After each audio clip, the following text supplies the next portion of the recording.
क्या आपको बताएं कोल कैसे बनता है और हमें ये कैसे मिलता है? चलिए जानते हैं इस वीडियो में। आज की इस वीडियो में हम बात करेंगे स्टोरी ऑफ कोल के बारे में। About 300 million years ago the earth has dense forests. आज से लगभग 300 मिलियन साल पहले जमीन पे डेंस यानी कि घने जंगल थे। जमीन घने जंगलों से भरी हुई थी। Due to natural processes like flooding, earthquakes, rainfall और soil erosion, the forest got buried under the soil. कुछ नेचुरल प्रोसेस की वजह से, जैसा एक हमने बात की फ्लडिंग की, अर्थक्वेक की, रैनिंग की, जो ये फॉरेस्ट्स थे ये बुरीड हुए सॉइल के अंदर, यानी कि ये सॉइल के अंदर दब गए। As more soil deposit over them, they were compressed. जब इसके ऊपर और मिट्टी डिपॉजिट हुई और ये नीचे दबने लगी। The temperature also rose. They seek deeper and deeper. जितना ये नीचे जा रहे थे उतना टेम्परेचर हाई हो रहा था। Under high temperature and high pressure, इस हाई टेम्परेचर के अंदर एंड हाई प्रेशर के अंदर dead plants got slowly converted to coal. जो ये डेड प्लांट्स थे ये स्लोली कन्वर्ट होने लगे कोल के अंदर।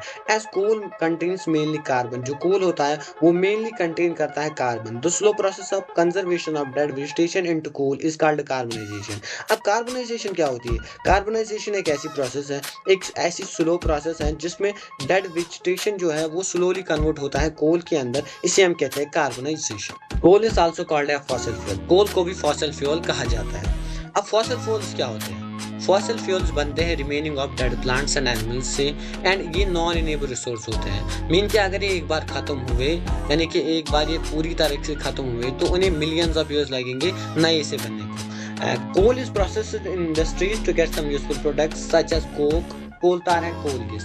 कोल को प्रोसेस किया जाता है इंडस्ट्रीज में ताकि हमें कुछ यूजफुल प्रोडक्ट्स मिले, सच एज कोल से हमें मिलता है कोक, एंड कोल से हमें मिलता है कोल तार, एंड कोल से हमें मिलता है कोल गैस। अब बात करेंगे ये Coke, coal tar and coal gas क्या होते हैं। सबसे पहले Coke. It's a tough pores and black substance. जो कोक है ये एक ब्लैक टफ पोर्स सब्सटेंस होता है, एंड ये almost pure form of carbon होता है। इसे हम इस्तेमाल करते हैं manufacture of steel and money metals में।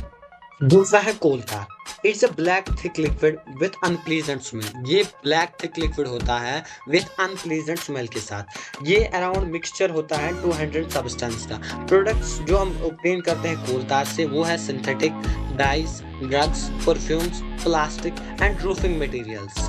पहले जो ये कोल तार था ये इस्तेमाल होता था मेटलिंग ऑफ रोड्स करने में, पर आज के दिनों में बिटमोनियम ए प्रोडक्ट ऑफ पेट्रोलियम है जो इस्तेमाल होता है इन प्लेस ऑफ कोल तार फॉर मेटलिंग द रोड्स। तीसरा है coal gas. Coal gas was obtained during the process of coal to get coke. जब हम कोल से कोक निकालते हैं उस वक्त एक गैस बनता है जिसे कहते हैं coal gas. Coal gas was used for street lightning for the first time in London in 1810। Coal gas इस्तेमाल हुआ था स्ट्रीट लाइटनिंग के तौर पर लंदन में पहली बार 1810 में, एंड उसके बाद हुआ था न्यूयॉर्क में 1820 में। Now it is used as a source of heat rather than light. आज के दिनों हम इसे इस्तेमाल करते हैं source of heat rather than source of light. It is used as a fuel in many industries situated near coal processing plants.